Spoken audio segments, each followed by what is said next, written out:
tenho meditado nesse texto essa semana e hoje senti sua falta aqui na escola dominical. Você que não veio, mas foi uma bênção. Foi uma bênção. E esse texto foi o texto de referência da lição essa semana. Eu quero ler 2 versículos apenas. Filipenses 2, 1 e 2.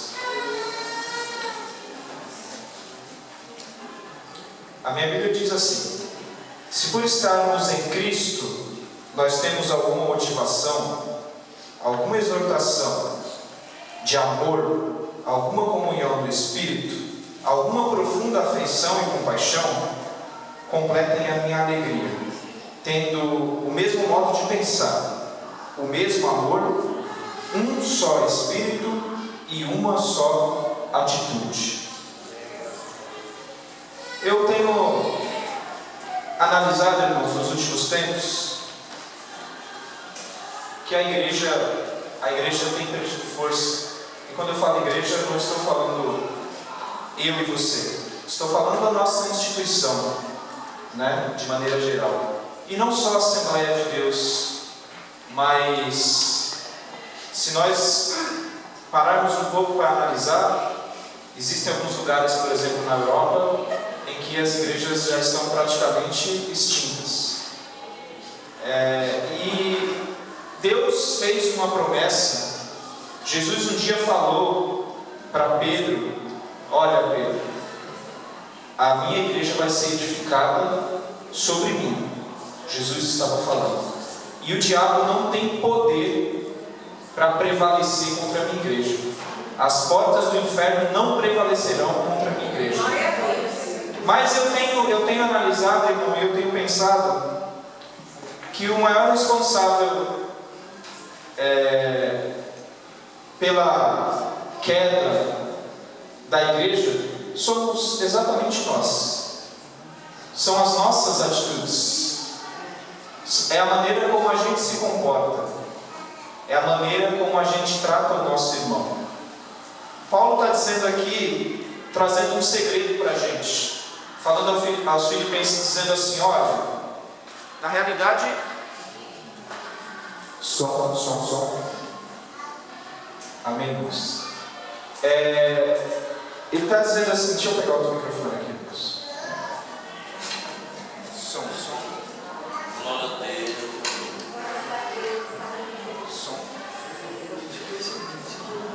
Som. Voltou aqui, Braz, obrigado. Braz não está me sabotando não, né, Braz?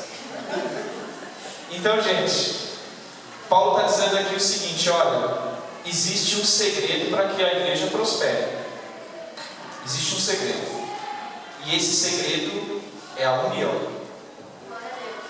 Esse segredo é a mesma visão, o mesmo pensamento e o mesmo sentimento. De quê? De adorar a Deus, fazer a vontade de Deus.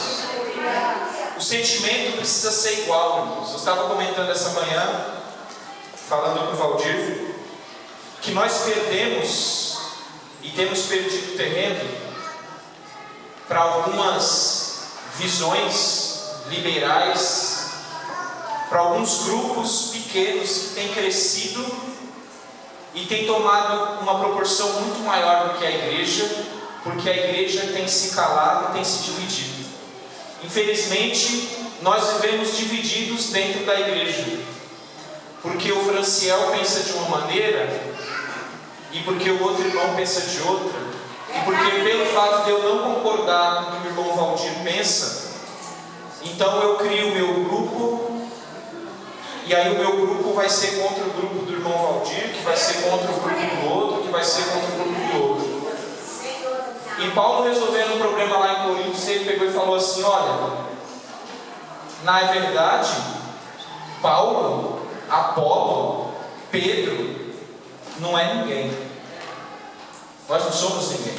Quem edificou a igreja foi Jesus. Vocês têm que adorar a Jesus. Paulo, ele via o problema de desunião como um fracasso da igreja. E nós vivemos hoje uma desunião generalizada.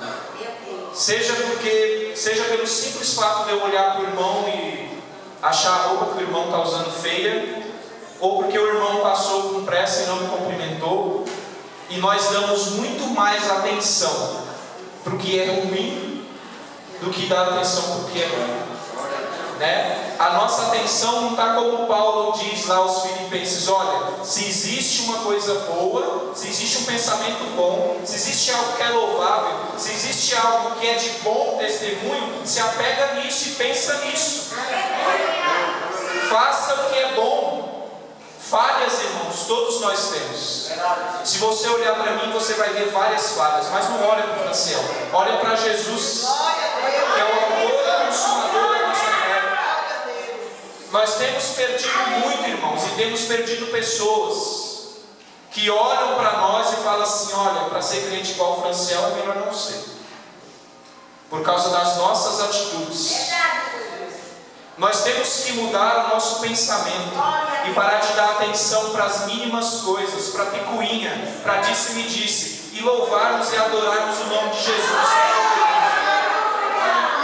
E eu vejo Deus falando nesses últimos tempos, eu vejo essa situação de pandemia, e eu vejo a igreja com um pensamento diferenciado, cada um pensando de uma maneira, cada um tendo uma postura, um criticando o outro porque entende que a postura do outro está errada, mas nós não nos ajoelhamos e não nos unimos para amar o nosso irmão que está do nosso lado. E essa palavra de Filipenses, ela está dizendo assim: ó, se você tem que ter algum sentimento pelo seu irmão, escolha o amor. Esse é o sentimento que você tem que ter. Então, irmãos, nunca é tarde.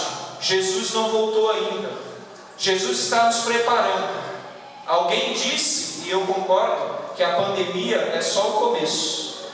Tudo está no controle de Deus, irmãos. Não pense que essa pandemia veio sem a permissão de Deus. Ela está aqui porque ela está preparando a igreja para o pior que virá.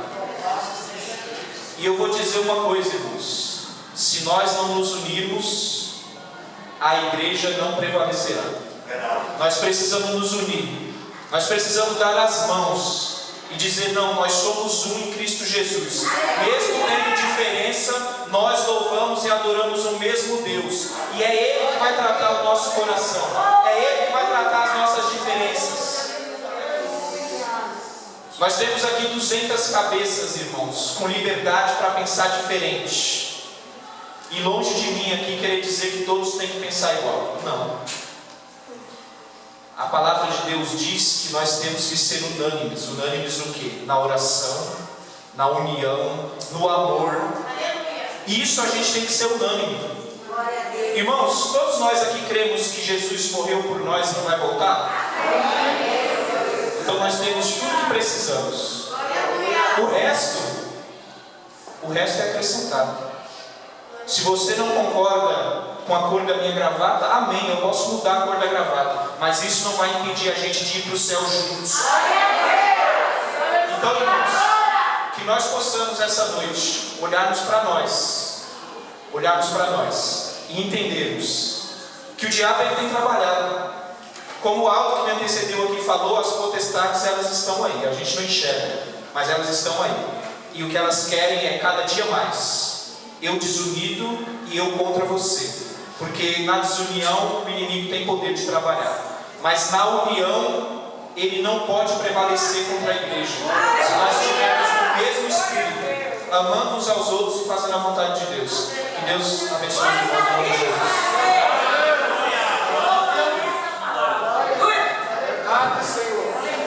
Aleluia. Fala, Senhor, nesta hora.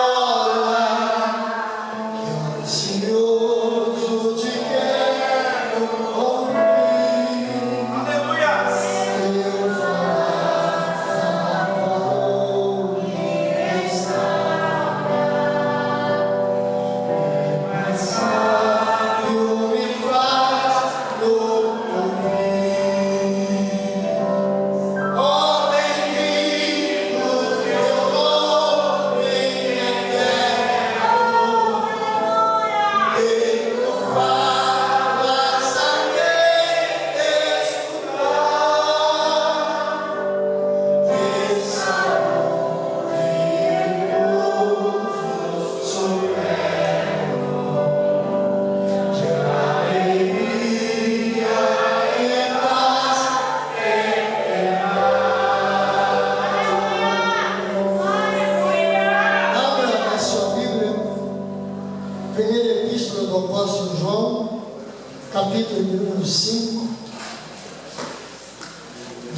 tem falado e continua falando conosco.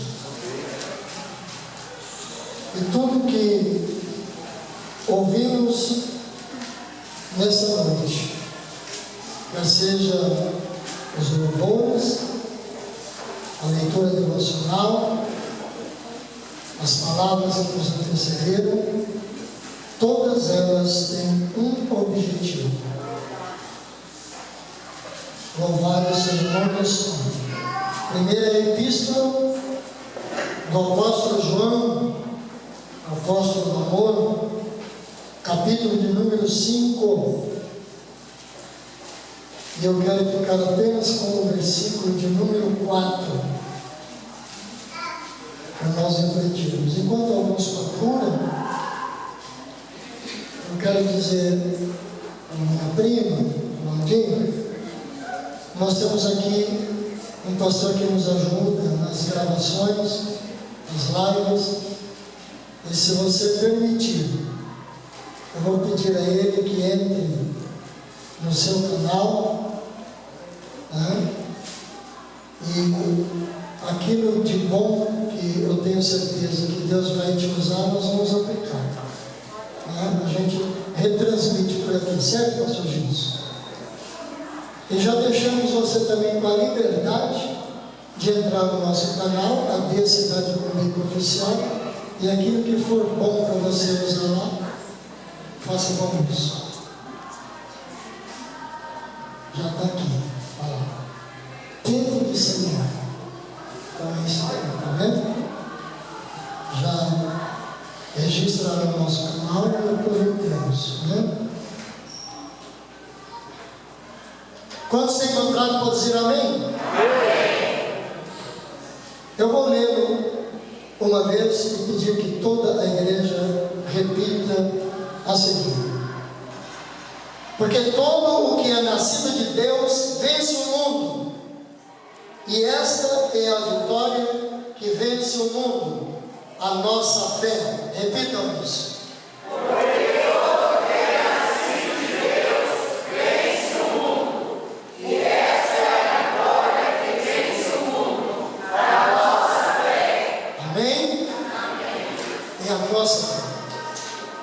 Daquilo que já ouvimos aqui hoje, tudo nos direciona a isso, a termos fé. Quando o diácono irmão Aldo citou, se nós tivermos a sensibilidade para ouvirmos, essa sensibilidade ela só é provocada pela fé. Só é provocada pela fé. A Laura, quando deu aqui parte de seu testemunho, e ela disse que em determinado momento pensou: a minha vida acabou. Mas no momento em que a fé entrou em ação, Deus trabalhou. Deus trabalhou. Nós estamos vivendo, amados, os últimos tempos da igreja sobre a face da terra. Como já foi dito aqui nessa noite, e é do conhecimento de todos aqueles que acompanham os noticiários e acompanham a evolução do que está acontecendo, mormente no velho continente. Pastor Jeremias estava comentando, a gente já viu isso, onde as grandes igrejas, o presbítero irmão Valdir sempre comenta isso nas suas aulas, na escola, né? Aonde aconteceram os grandes movimentos, lamentavelmente, essas igrejas estão fechando as suas portas. A grande maioria delas, que ainda tem alguns membros, na sua grande maioria são anciãos, já.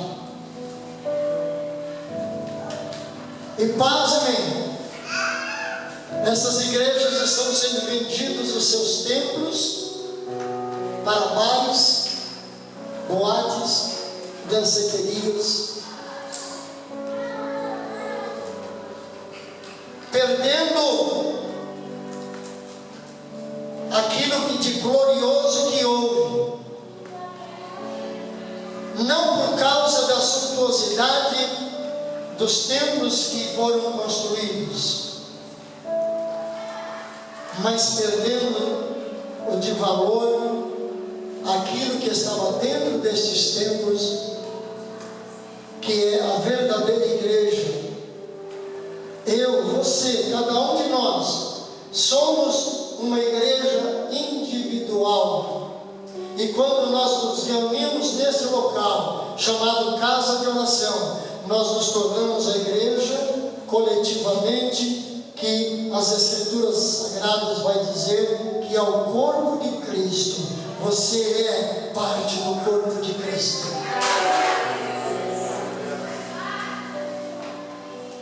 E como nós já ouvimos aqui também nessa noite, muitas vezes o adversário tem trabalhado, e olha que ele trabalha incansavelmente para aniquilar a nossa fé, porque ele não tem poder sobre as nossas vidas enquanto nós mantivermos a nossa fé, a nossa confiança em Cristo Jesus como nosso único e suficiente Salvador, e o único recurso ao qual nós podemos recorrer e recebemos resposta, porque é dele que está e é dele que emana todo o poder. Aleluia. Aleluia.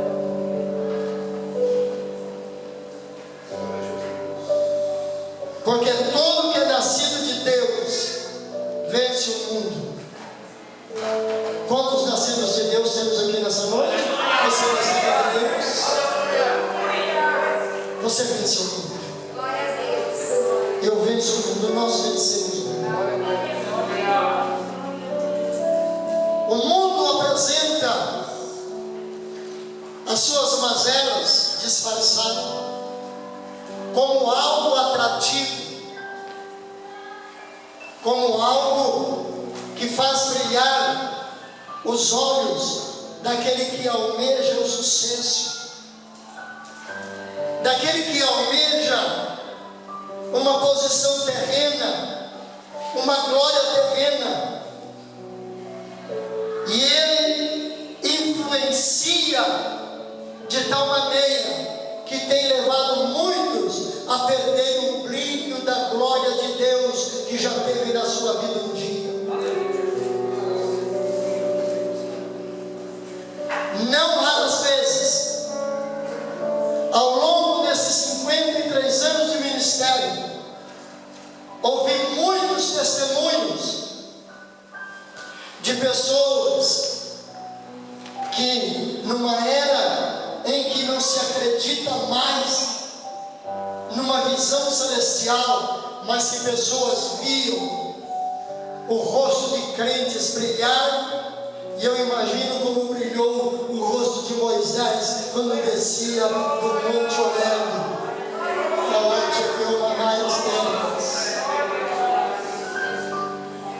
Deus mudou? Não, Ele não mudou. Ele ainda faz refletir a sua glória na vida e através da vida, que continua mantendo a sua fé, essa fé que vence o mundo, essa fé que vence as tentações, essa fé que vence o pecado, essa fé que nos leva a crer que Deus é poderoso para mudar o curso da nossa história. Aleluia. Quantas pessoas foram arrancadas do vício? Quanta gente que a própria sociedade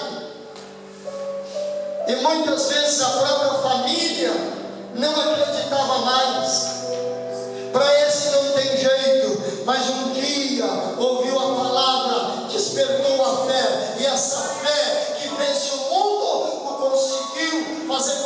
vencesse o pecado, com que vencesse o vício, com que vencesse a miséria e se tornasse uma luz nas mãos de Jesus. E nós estamos vivendo um tempo que essa fé precisa se destacar. Nós estamos vivendo um momento da história da igreja, porque a igreja sempre vai passar por situações conflitantes. A igreja sempre vai passar, mas até hoje a igreja continua marchando. A igreja continua marchando vitoriosa. Ela continua caminhando gloriosa. Por mais que vieram as perseguições dos imperadores, por mais que vieram as perseguições dos grandes reis, por mais que vieram as perseguições por parte de toda sorte de autoridade, mas a igreja sempre marchou de cabeça erguida. Sabe por quê? Por causa dessa fé. A fé que vence o mundo, a fé que vence o pecado, a fé que vence as hostes que estão pairando nos lugares celestiais. Mas a igreja vai marchando de vitória em vitória. Aleluia.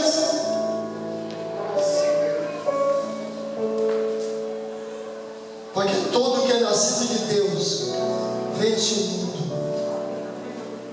Você vence o mundo, irmão. Melhor dizendo, você já venceu o mundo. Você já venceu o mundo. Quantos de entre nós que numa noite dessa estava às vezes caído pelas sarjetas das ruas por aí, embriagado, drogado, e hoje estão assentados nos bancos aqui glorificando e exaltando o nome do Senhor. Você não vai vencer o mundo sozinho, como nós já ouvimos aqui nesta noite. Você não vai vencer o mundo só. Não, você não consegue. Mas confiando no Senhor, nós nos unimos aqui como corpo, oramos uns pelos outros, nos ajudamos uns aos outros. Se alguém está resvalando, a gente estende a mão e diz: vem, meu irmão, vamos junto, vamos caminhar mais um pouco. Canaã é logo ali. Você já deu um grande passo, você já caminhou boa parte do caminho, está mais próximo à chegada do que foi a partida. Nós já estamos chegando muito mais próximo de receber a nossa vitória final do que aquela que nós já recebemos quando recebemos a salvação em Jesus Cristo. Permaneça firme na tua fé, a fé que vence o mundo, essa fé que está colocada na tua vida.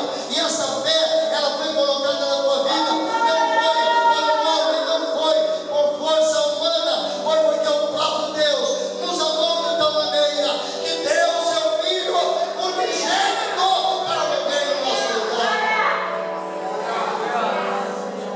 Essa é a fé que vence o mundo. A fé genuína no Filho de Deus. Hoje estamos mudando tudo.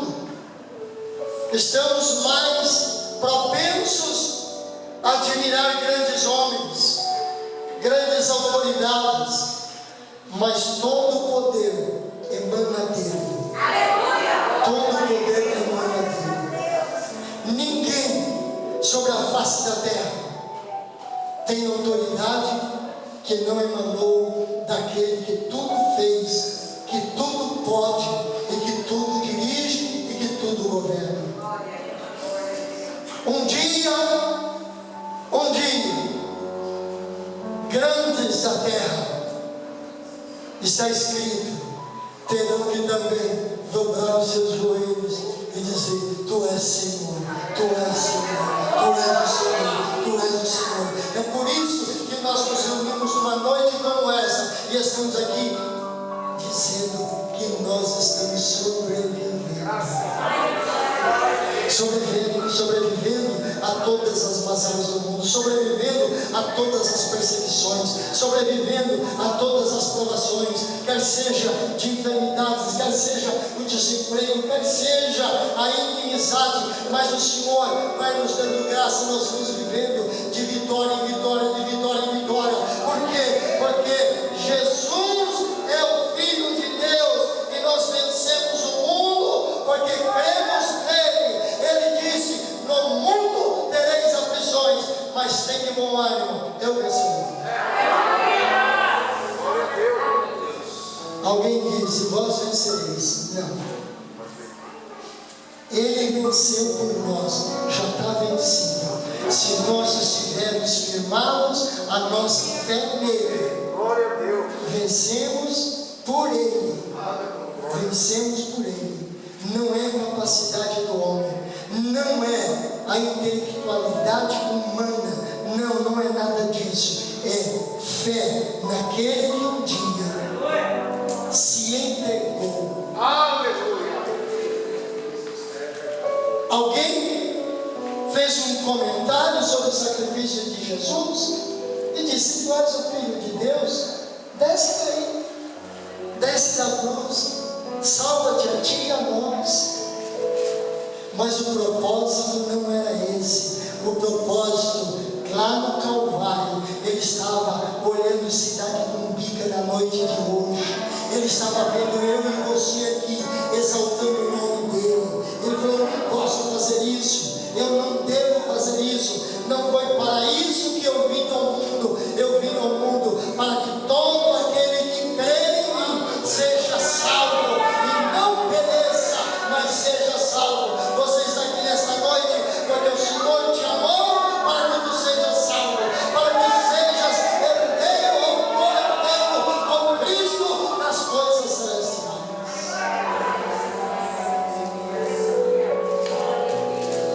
Dias piores virão, irmãos.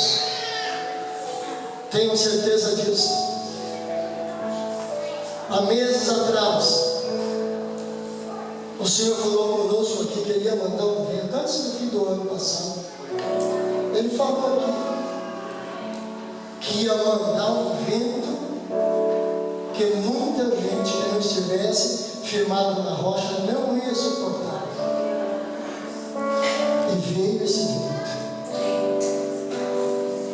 Mas aí eu faço como diz aquele cantor: olha nós aqui. Olha nós aqui. Por merecimento nosso? Não, mas por causa da nossa fé no Filho de Deus. É Ele que está nos sustentando com o braço forte. É Ele que está nos guardando neste momento. Ele está livrando o seu povo.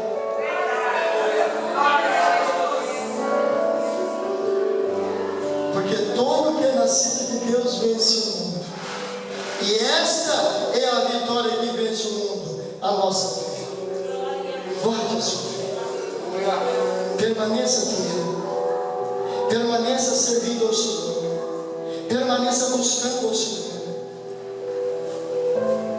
Eu contei aqui há dias atrás a vocês o testemunho da tia Dora, lá no Pará, né?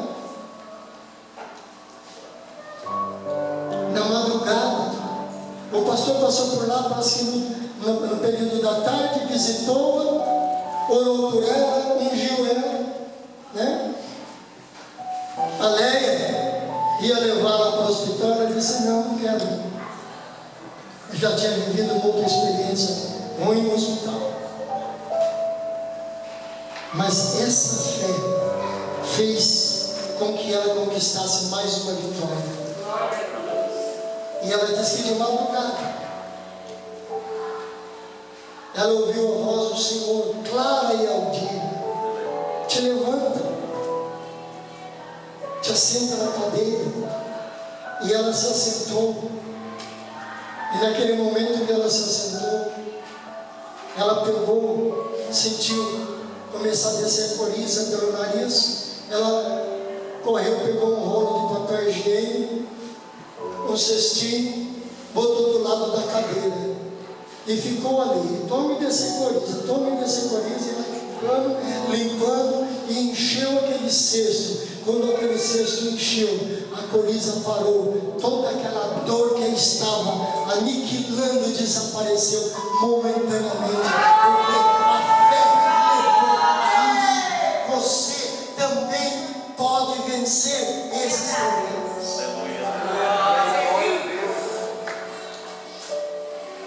Eu já disse aqui também, uma ocasião, nós estávamos no São João, tínhamos ali um quarteto, e um dos componentes do quarteto, o Vanuir, que hoje já dorme no Senhor, ele trabalhava de motorista de ônibus aqui na cidade de Guarulhos, e ele fazia a linha do Taboão, ele morava ali no Taboão, e toda a tarde então a Cecília, a esposa, preparava a janta, fazia marmita, e determinada hora ela ficava lá no ponto, que quando ele passasse, desse a marmita da janta, porque ele ia até 10, 11 horas da noite trabalhando. Mas uma tarde, ela se sentiu mal, passou mal dentro de casa. Mal de tal maneira que ela caiu no chão da cozinha e não conseguia se levantar, ela foi se arrastando até no quarto. E o Hélio era pequenininho, tinha 5 para 6 anos. Que foi, mamãe? Que foi, mamãe? Não é nada não, filho. Só ajuda a mamãe a descansar um pouco aí, que a mamãe não está bem. E ela subiu a cama. O Hélio subiu do lado dela. E de tanto ver testemunhos, as pregações, as orações, aí ele pergunta para a mãe. O apelido dele era Caim. O Wellington, nós chamávamos ele de Caim. E ele fala: mamãe, você quer que o Caim ore por você? E a Cecília disse: ora, filho. E ele colocou a mãozinha sobre a fronte dela e disse: papai do céu, cura a mamãe agora. Cura a mamãe agora. Quando ele tirou a mão, a Cecília se assentou na cama e estava bem. Se levantou e foi fazer a comida para levar para o marido. Lá na tua casa pode acontecer milagre, mas você precisa viver essa fé. Milagre não se explica, milagre se vive. Quer milagre na tua família? Coloca a tua fé em ação. Creia no Deus que você serve. Se submeta à sua palavra, obedeça a sua palavra, viva o viver cristão, e você vai ver os milagres que vão acontecer na tua casa e no meio da tua vida. Essa é a fé que vence o mundo. E para encerrar, quem é que vence o mundo? Senão aquele que crê que Jesus é o Filho de Deus. É isso que precisa.